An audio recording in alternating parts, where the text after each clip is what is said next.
Арыбаңыздар, мен каналдың көрүүчүлөрү. Сиздерди каналыман көргөндө андан кубанычтамын. Бүгүн ушул жөөттөр жөнүндө сүйлөшөлү деп чечтим. Анткени жөөттөр боюнча аябай көп мындай комментарийлер келет да. Жайттым эле биздин элде ушул жөөттөрдү жек көргөн адамдар өтө көп экен.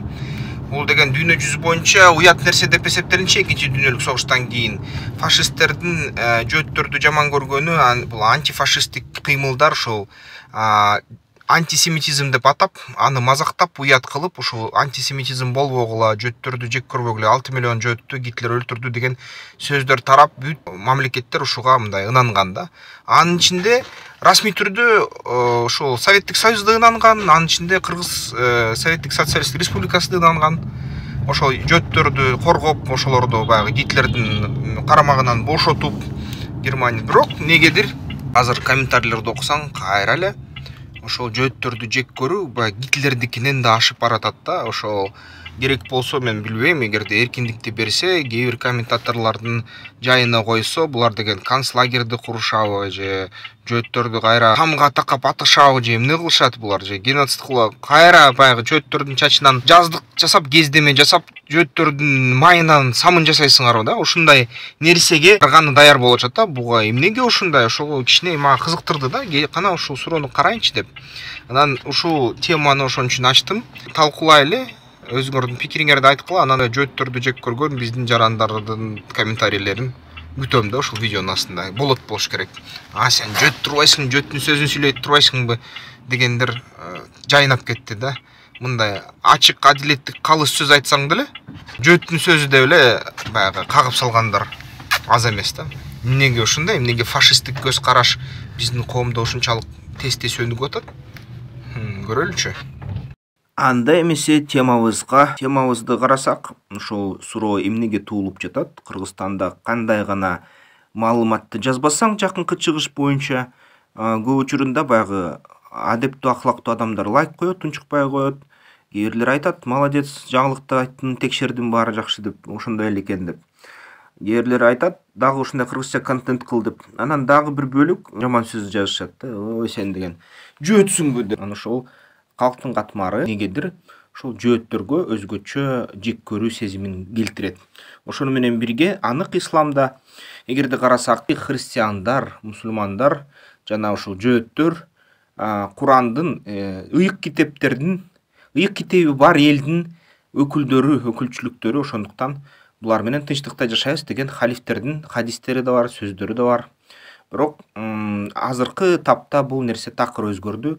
Мурунку мусулманчылык халифтердин адилеттүү, баарына бирдей болгон мамиле жок калды. Тескерисинче ошол жөөттөргө өзгөчө кандайдыр бир жек көрүү, өзгөчө кандайдыр карым катнаш, өзгөчө мындай көз караш биздин коомубузда кээ бир катмарларында ушинтип отурукташып атат. Бул мага аябай кызыктуу болду. Анан ошол жөөттөрдү бир аз карайын, изилдейин деп ушул теманы жасадым. Бул тема хайп деле болсо керек. Жаман комментарий жазган көргөн элдер аябай теманы көтөрүп салат окшойт. Азыр хайп кылып комментарийлер жазып алга дегендей. Ушул видеодо бул темаларды кыскача өтүп кетебиз. Анан баштайлы. Жөөттөр деген генетика боюнча ким негизи? Генетика боюнча мындай генетикалык маркерлерди алып, еврей ашкеназдардан алышты. Еврейлер жөөттөр бөлүнөт, ашкеназ жана алия деп. Алия еврейлери бул деген мурунку Советтер Союзунан качкан еврейлер, булардын көбүнчөсү баягы Орто Орусиядан жана бир чоң бөлүгү мурунку Казария, Орусия, Украинадан, дагы бир чоң бөлүгү ушул Кыргызстан, Бухара, Самаркандтан болуп калышат. Ошол бухардык жөөттөр ушундай биздин генетикабызга аябай жакын. Ал эми ашкеназ жөөттөр болсо, ашкеназдылар деле жакын экен карасаңар. Аки генетикасынын бөлүкчөлөрүн көрөлү. Мисалы үчүн, еврей ашкеназдар ай генде 4% бар. R1A генде, бул деген кыргыздын гени, кыргызда ушул ген 60%. 10% еврейлерде бар экен, элестетсеңер, бизге кичине туугандашып кетет окшойт ашкеназдар.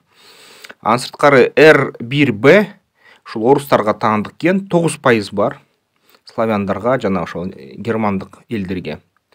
J деген ген 10%, G деген ген, J деген J1, J2 деген бул Палестина жана арабтардын гендери. Бүгүнкү күнү Палестина арабтарда булар 80-90%, жөөттөрдө болсо 19%дан экен. Демек деген жөөттөр ушул араб менен Палестинадагы жашаган элдердин тууган экен да, мындай көбүрөөк бизге караганда көбүрөөк тууган экен. 20% Е ошол Европага таандык.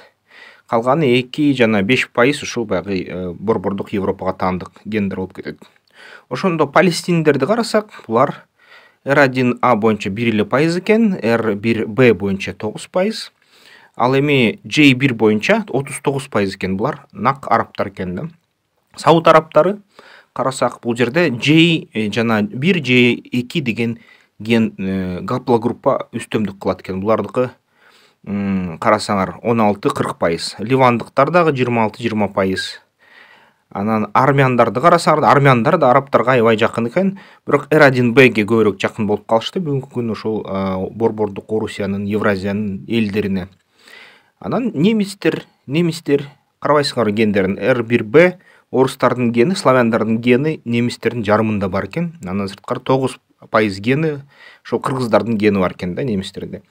R1A'дан. Испаниялыктар болсо 69% R1B, каталонецтер, булар мисалы үчүн ошол либеристер славяндарга абдан жакын экен негизи. Итальянецтерди да карасак, алар да ушундай жакын экен да. Анан булардын баары көрүп атасыңар, гаплогруппалар боюнча жөөттөрдүн тууганы болуп чыгат. Ошон үчүн 1/10 ар бир ашкеназ жөөт кыргызга жакын экен. 1/10 канынын кыргызга жакын экен, элестетсеңер. Албетте көбүнчөсү 40% каны баары бир арабтарга жакын да. Бул негизи жөөттөр бүгүнкү күнү дин эле болбосо арабтарга өтө жакын эл экен. Мына карабайсыңар, ушул гендердин таралышын карасак, көбүнчө дагы эле Аравияга, Европага таандык экен, Италияга, кичине Кыргызстанга кире кетет экен ошол гендердин таралышы, еврейлердин, жөөттөрдүн. Мынакей ушул жерлердин эл экен. Анан еврейлер балдарын кантип тарбиялашат? Эмне үчүн биздин балдарыбыздан еврейлердин балдары акылдуураак келет? Карасаң, инженерияга барсаң жакшыраак иштейт, математикадан жакшы окуйт, адабиятты, тарыхты билет, чыгармачыл аябай, 1-2 музыкалык аспап менен ойноп кирет, ырларды жазат, ушундай 2 жашынан баштап, 4 жашынан баштап окуй алат, жаза алат. Анан көп учурда ушул аябай чоң кызматтарга тез-тез жетип калышат да ушул жөөттөр. Булар мынтип балдарын тарбиялашат экен. Балдардын шагын эч качан сындырба дейт экен да. Баягы кичинекей кезинде еврейдин мамасы айтат экен: "Сен менин баламсың, сен эң алтынымсың, сен деген сенден мыкты эч ким жок" деп кечке эле айта берет экен. Акылга сыярлык эркиндик берет экен. Мисалы үчүн розеткеге мыкты салба, бирок эмне кааласаң ошону жаса. Чатырдан секирбе, башканы эмнени кааласаң ошону жаса деген тарбия берет экен. Кандайдыр бир себеп менен балаңызды мактоо дейт экен да еврейлер. Ушул жети ушундай эрежеси бар. Балдарын кечке эле мактай берет экен. Отурду, азамат жакшы отурдуң, турду, азамат жакшы турдуң, бир ишти жасадыбы, азамат жакшы жасадың деп эле кечке эле мактай беришет экен да балдарын. Ата эне болууну үйрөшөт экен, баягы артынан түшө калып, баягы өзүнүн ата энелик милдеттерин жасап, үй бүлөдөгү сүйүү, сый-урматты көрсөтөт экен бири-бирине. Анан ошо баланы көрүп байкаш керек экен да. Анан өз жүрүм-турум менен жоопкерчилик өзүнө берет экен. Мисалы үчүн ошол жөөттүн кичи баласы кандайдыр бир туура эмес ишти жасаса, ата энеси айтат экен: "Жоопкерчилигиңди тарт" деп барып өзүң ошол маселени чечти берип салат экен да. Эң биринчи ошол акчаны, убакытты, санды кичинекей кезинен эме бала бешик кезинен баштап үйрөтүшөт экен ушул жөөттөр. Муну байкап жүрдүм. Кыргызстанда да жөөттөр жашашкан болчу эзелтен. Ошолордун үй бүлөсүн байкап, алардын балдарына болгон мамилесин байкап көргөм да, байкагам. Чын эле ушунча да. Анан мисалы үчүн кыргыздын апасы, менин апам чоңдор айтканда сүйлөбө деп тыйып салса, кала деген бала деп башы көзү чардай деп баштан бери чапса, жөөттөрдүн энелери болсо сүйлөсөң сүйлө, акылды тыңша деп ушундай кандайдыр бир аракеттерди мактап эле, жактап эле, ошентип эле колдоп эле жаткандарын көрүп турубуз да. Анан бул нерсе булардын жашыруун куралы эмеспи? кана кыргыз элим айтчы мага. Балким биз балдарыбызды ушинтип тарбияласак балдарыбыз күчтүүрөөк болор бекен? Ушул суроого жооп жазгылачы. Бул жөөттөрдүн балдарды тарбиялаган ыкмасы жакшы жарайбы элибизге? Же менталитетибизге жарабай калабы? Ушуну бир талкуулайлы комментарийден. Булар деген дин боюнча жөөттөр өзүн кантип алып барып жүрөт. Булар деген Кудай менен түзмө түз кандайдыр бир келишим түзгөн элбиз дейт да. Кудай буларды тандаптыр. Мисалы үчүн жөөттөр менен Кудайдын ортосунда эки тең адамдын ортосундагыдай келишим да. Жөөттөр Кудайга жалынат, анын айткандарын жасашат. Кудай аларга байлык берет жана ушул дүйнөдө бейиш берет. Ушундай келишим түзүлгөн экен да. Ал эми исламда болсо мусулманчылык деген бул деген кулчулук деп эсептелинет. Биз деген мисалы үчүн мусулмандар такай Аллага баш ийебиз, баш ийип сыйынабыз. Анан бир аз кулдай мамиле болуп калабыз да. Алланын авторитети теңдей эмес, Алла бизден өйдө, биз кулбуз. Христиандарда да ошондой. Христиандар дагы өзүнүн мисалы үчүн айтып жаткан ошол Кудайга жалынууларында, Кудайга жалынганда, сыйынганда ошол мен сенин кулуңмун деп сүйлөшөт да. Бул кичине баягы айырмалайт да. Мисалы үчүн ушул жөөттөр өзүн мен сенин кандайдырса өнөктөшүмүн десе Кудайга, христиан менен мусулмандар Кудайга мен сенин кулуңмун дешет да. Бул деген кызыктай мындай айырма экен. Анан еврейлер жөөттөр кайда гана кайсы гана ошол өлкөдө болбосун, тегерегинде фашисттердин арасында болобу, мусулмандардын арасында болобу, тиги Түштүк Америка, Түндүк Америка болобу, Европа болобу, Кытай болобу, арасында жүрүп эле бир кыска мөөнөттүн ичинде бай болуп кетишет да, аябай бай болуп кетишет. Эмнеге? Кээде баягы кээ бир элдер ишенет экен. Буларга шайтан өзү жардам берет деп. Булар шайтан менен келишим түзгөн. Буларга асмандан эле ошол бүт байлыктар түшүрүлүп берет деп ойлошот экен да. Ошондойбу? Карап көрсөк, чын эле кайда гана жөөт болбосун, жөөттүн үй бүлөсү кайда гана жашабасын, эгерде алар чын эле жөөт деп эсептелинсе, атеист болобу же ошол өзүнүн динин карманабы катуу, баары бир тез убакыттын ичинде, тез убакыттын аралыгында байып кетишет дагы, бекем бутка туруп калышат. Андан кийин бийликке да жете башташат. Жооптуу маселелерди чече баштайт. Бир маалда карасаң, коомдо сенин үстөмдүк кылып турган адам жөөт болуп калат да. Бул деген 7 эрежеси бар экен да, ошол жөөттөрдүн эң негизги 7 эрежесин карманышат экен. Булар менен сүйлөшүп жүргөндө, айкалышып жүргөндө, кеңеш сураганда ушундай 7 өзүнүн эрежесин айткандар бар болчу. Биринчи дейт, капчыгыңызды толуктай баштаңыз. Кечке эле айтылганда баягы элдер кабыл албайт ушул сөздү, анткени көп кайталанат. Бирок акчаны үнөмдөп баштоо керек деп айтышат да жөөттөр. Үнөмдөө деп. Акчаны кетирбе, карыз бербе, берешен болбо. Берешен болсоң, эгерде акчаң кирешең ага жол берсе, анда берешен бол. Кирешең ага жол бербесе, сарамжалдуу бол да, мындай. Жакшылап үнөмдө акчаңды деп айтышат да. Анан чыгымдарыңыздарды көзөмөлдөңүз дейт. Негизи чыгымдар кирешеден аз болуш керек деген эрежеси бар. Байлыгыңды көбөйт дейт. Негизи ошо жөөттөр байыркы заманда жөөттөр эмес, ассириялыктар, вавилондуктар, байыркы арабтардын мурунку ата бабалары.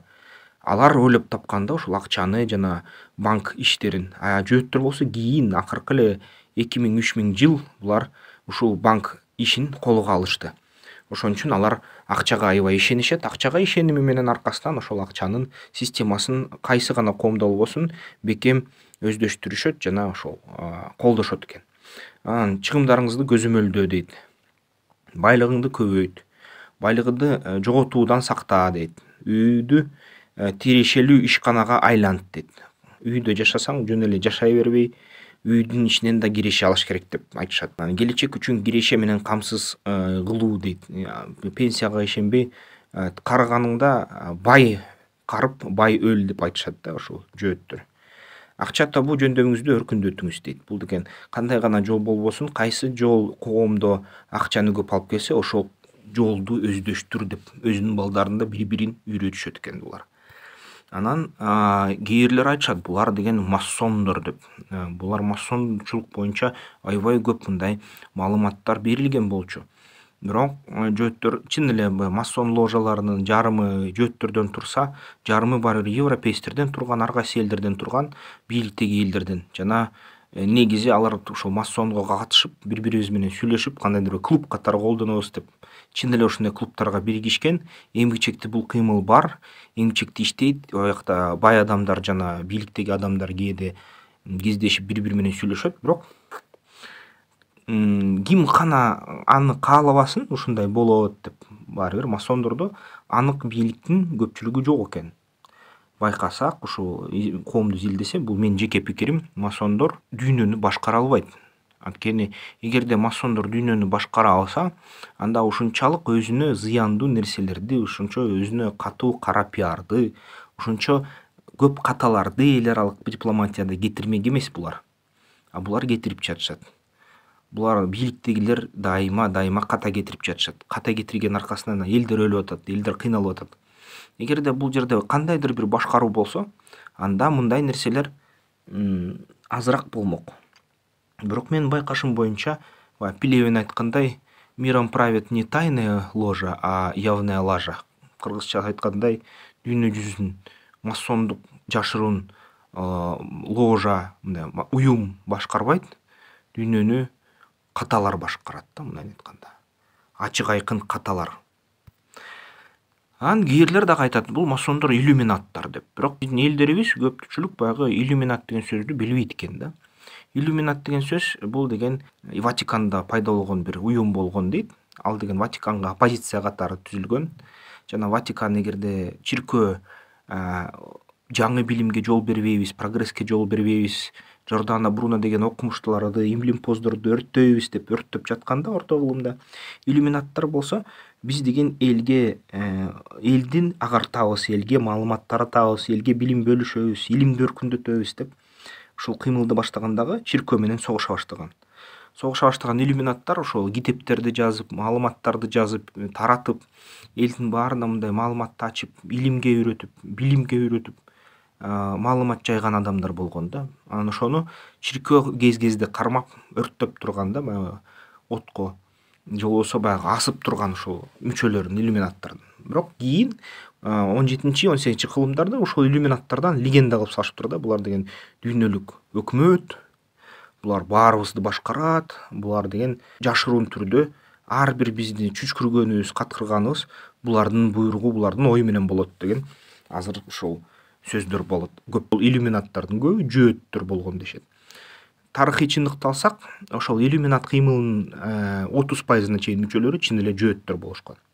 Калган 70% мүчөлөрү ошол эле немистер болушкан, ошол эле итальяндыктар болушкан, австриялыктар, ошол эле британдыктар болушкан да. Бирок иллюминаттарды ушинтип бизге баягы шайтан уюм сыяктуу көп учурда Орусиянын пропаганда каналдары, арабтардын пропаганда каналдары көрсөтүп беришет. Чын эле ушундай жашыруун өкмөт барбы дүйнө жүзүндө? Мага ишениш кыйын болуп атат. Анткени ушундай өкмөт бар болсо, биз мисалы үчүн ал формалдуу өкмөт ООН деп айтылат да. Бул деген Бириккен Улуттар уюму.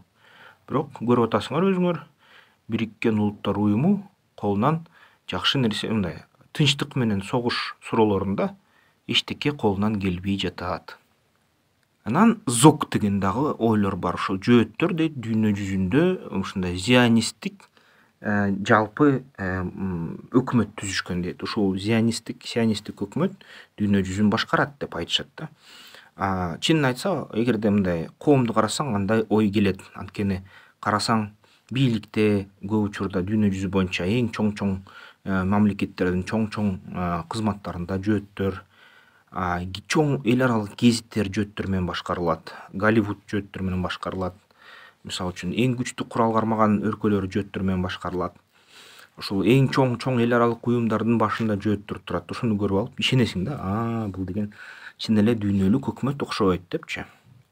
Америка Кошмо Штаттарында радикалдык уюмдар бар. Булар деген Америка Кошмо Штаттары жөөт оккупациялык өкмөтү менен басып алынган. Ошон үчүн жөнөкөй американисттер баягы англичандар, ирландецтер, итальянецтер, латиноамериканецтер биз деген оккупациянын астындабыз деп айтышат да. Анан ушулар теракттар жасайт, аябай начар иштерди жасашат да, баягы жөөттөрдү өлтүргөнгө аракет кылышат ушул уюмдун мүчөлөрү. Алар да ушул маалыматты интернетте таратып жүрөт. Ал чынбы? Мындайынан бир карасаң чынга окшош да. Бир карасаң, жакшылап карасаң, санап карасаң, баары бир ушул жөөттөрдүн өкүлчүлүктөрү ушул чоң өлкөлөрдө 20-15% ашпайт. 20-15% ашпаса, демек башка өкмөттөрдүн мүчөлөрү, башка улуттар муну мен жөөттөр толук дүйнөнү башкарып атат дегенге кичине көзүм жетпей жатат да мындай. Балким мен туура эмес айтып атам, ушул маалыматты ачып бергилечи, бирок мен байкабай жатам ушундайды. Байкасам айткан мында айтчудай айтмакмын да, мынакей 70%га чейин өкмөттөрдүн баарын жөөттөр басып кетиптир дүйнө жүзү боюнча. Чын эле жөөттөр дүйнөнү башкарып атыптыр деп айтмакмын. Аны азыр айтууга кыйын. Анан ушул жөөттөргө каршы зионисттик протоколдор деген китеп чыккан. Бул китепти ушул чыгарып туруп Матвей Головинскийдин атынан же болбосо айтып атышат, баары бир автору такталган эмес. Ушундай кандайдыр бир кишилер ошол зионисттик протоколдорду жазып, аны чыгарып чоң тиражда, анан кармалды деп, ошол жашыруун зионисттик өкмөттөн уурдап келдик деп, ушул Европа коомчулугуна тараткан болушчу. Европа коомчулугу ошондо сестенип кетип, бул деген ошол 20-чы кылымдын баш атыды болот, 19-чу кылымдын аягы. Алар жүрөк түшүп, бул чын эле баягы бул жөөттөр биздин баары Европаны башкарганы, дүйнөнү башкарганы жатат турбайбы деп ушундай катуу дүрбөлөң болгон. Дүрбөлөң болуп, кийин Гитлер бийликке келгенде ушул эле зионисттик протоколду Геббельс чоң тираждан чыгарып таратып салган да ушул Германияга.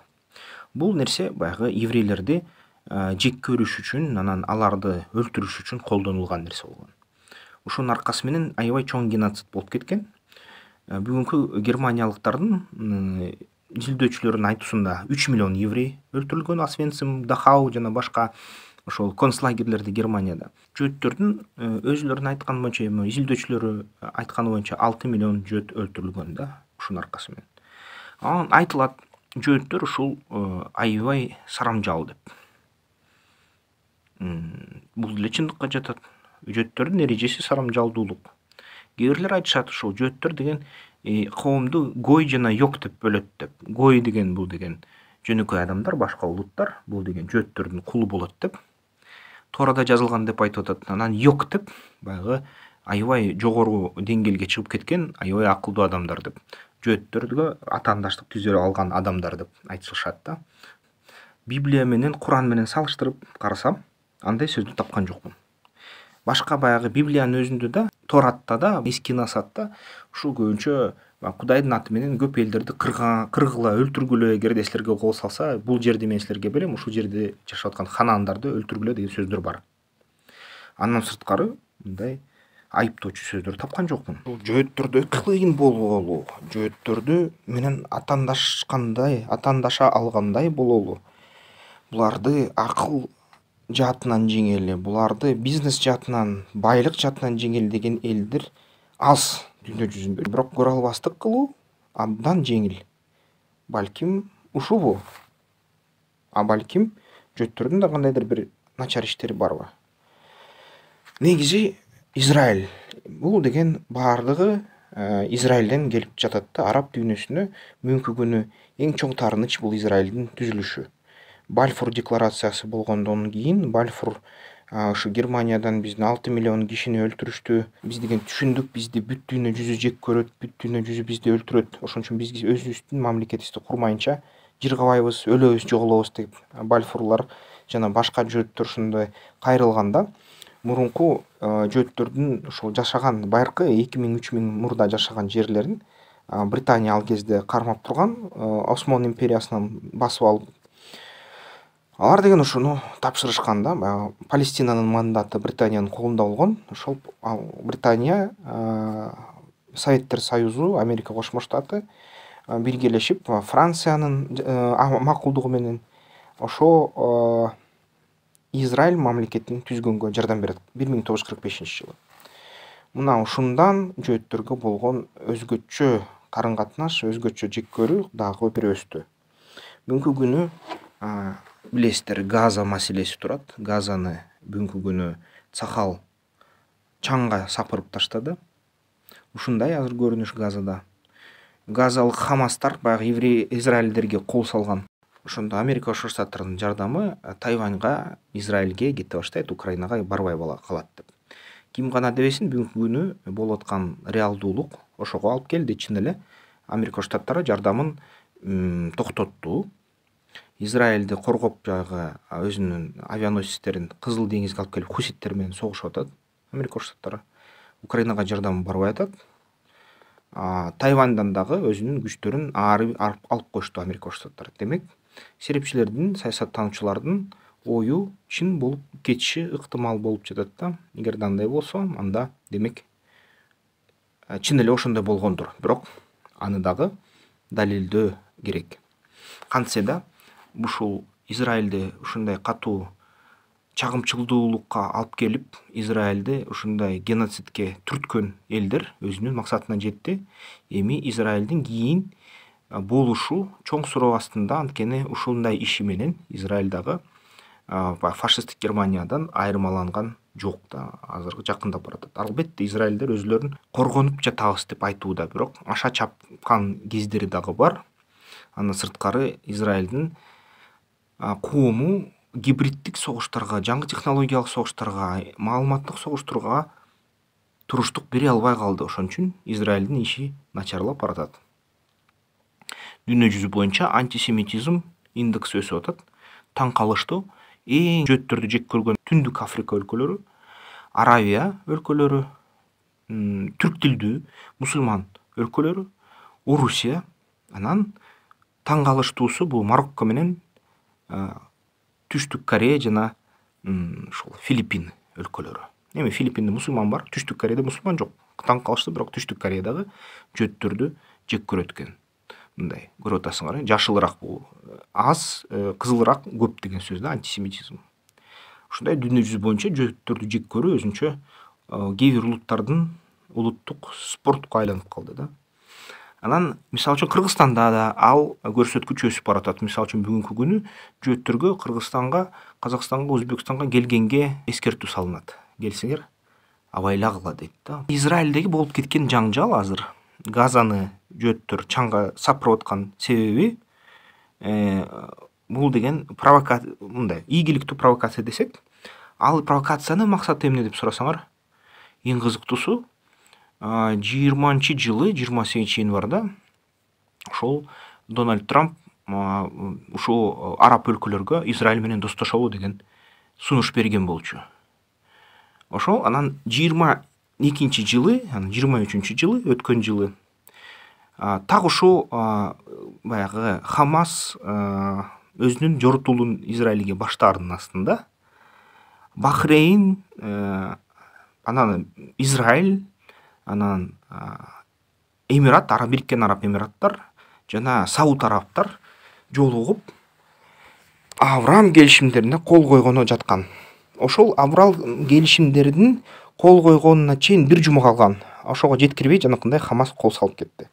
Эгерде ушул Авраам келишимдерине кол коюлса, бул өлкөлөр, араб өлкөлөр Израиль менен терең карым-катнашка кирип кетмек, экономикалык, саясий, маданий карым-катнашка кирип кетмек. Анткени бул өлкөлөр Израиль менен иштешкени чечкен. Анткени Израиль менен иштешкени бул өлкөлөргө пайдалуураак экен деп өзүлөрү дагы лидерлери чечишкен болчу. Ошон үчүн азыркы Газадан качкындарды Мисир, Араб Эмираттары, Сауд Аравиясы кабыл албай жатат. Өзүнүн Иордан өзүнүн территориясына өткөрбөй жатат. Албетте газалыктар мурун эле ошол өлкөлөрдө когалан кылып ийген, Ливанды такыр талкалай ишкен, ошол качкын болуп чуркап келип, анан ичинен революцияны жасай коюп. Бирок кошумча дагы бир нерсени айтышыбыз керек. Бул араб өлкөлөр негедир Израиль менен жакындыганга курс алышкан да. Эми согуштан кийин Израиль геноцид сыяктуу нерсени Газада жасагандан кийин бул келишимге чоң суроо коюлат да, чоң күмөн санаса болот. Дүйнө жүзүндө өзүнүн еврейден, жөөттөрдөн кем эмес деп эсептеген элдер бар. Бул элдер биринчиден татарлар. Татарлар эч качан өзүн баягы жөөттүн астында чөгөлөбөйт, жөөттүн астынан өзүн ылдый көрбөйт, ошон үчүн жөөттү жек көрбөйт да, мындай айтканда. Жөөттү жөөттөй мамиле кылат.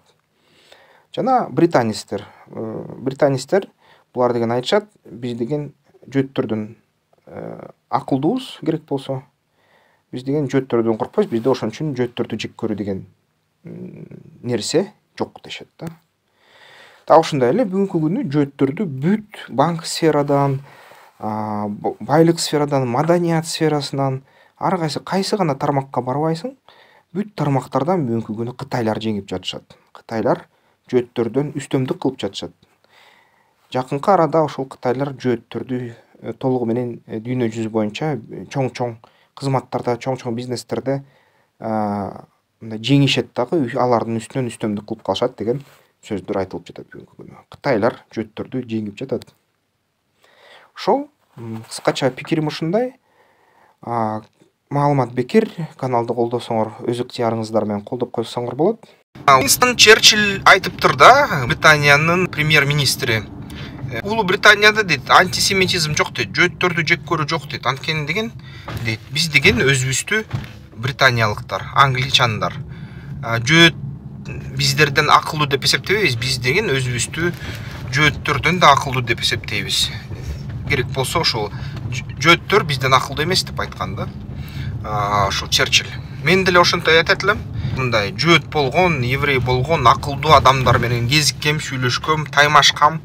Анан айтар элем, албетте мындай кичине адамга жакпаган нерселери бар баягы. Какканы, бир аз сени чаңганы, кичине мындай өйдөдөн ылдый караганы бар да алардыкы.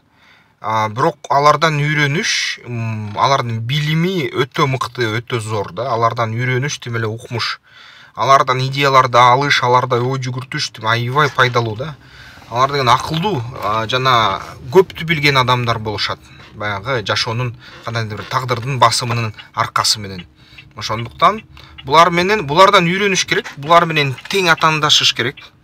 Буларды жек көрүү, билбейм, байды жек көргөндөй эле жек көрүү болот, фашизмдей эле болот, туура эмес го деп эсептейм.